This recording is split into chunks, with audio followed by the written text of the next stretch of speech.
So we've all dealt with stress at one point or another, either at home or at work. And at home, we probably already know how to deal with stress. But when it comes to the workplace, we tend to have different coping mechanisms. And if you have stress in the workplace, there's a good chance you're probably taking it home. And it doesn't matter whether or not you love your job, you're still going to have a lot of stress. And if you don't cope with it in a healthy manner, it can have negative effects such as affecting your credibility at work, affecting your job performance, all these things that just won't end well. So some common sources of workplace stress are low salaries, you have way too much on your plate, there's not a lot of room for growth or advancement, and just sometimes it just comes down to lack of support.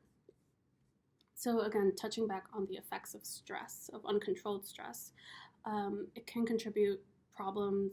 It can contribute to physical problems as well as mental problems.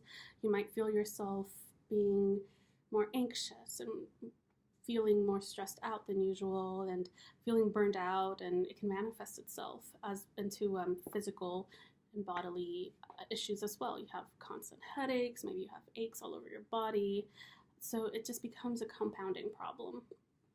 There are ways to manage your stress.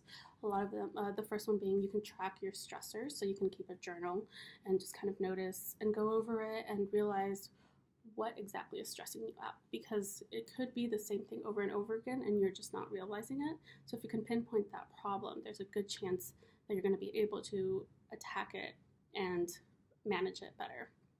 Another one is to learn how to develop healthy responses to your stress instead of trying to fight your stress with food or alcohol and all these other and unhealthy coping mechanisms.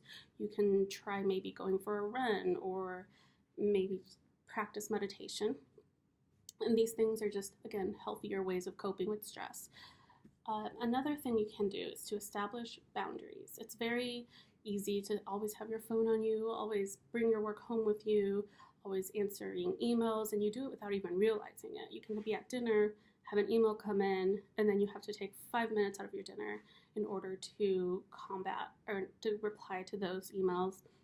And that's just something that you can't do all the time, because if you keep having work on your mind, it's going to be a constant source of stress for you. Another thing you can do that kind of touches back on the mentioned beforehand thing is to take time to recharge.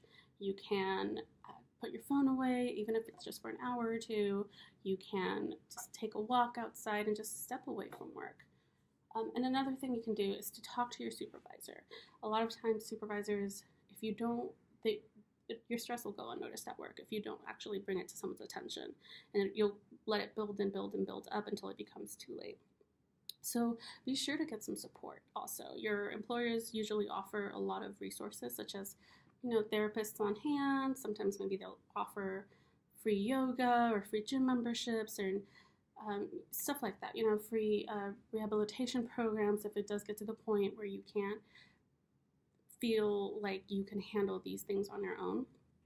So that's another thing, is to just really, really take advantage of your resources at work.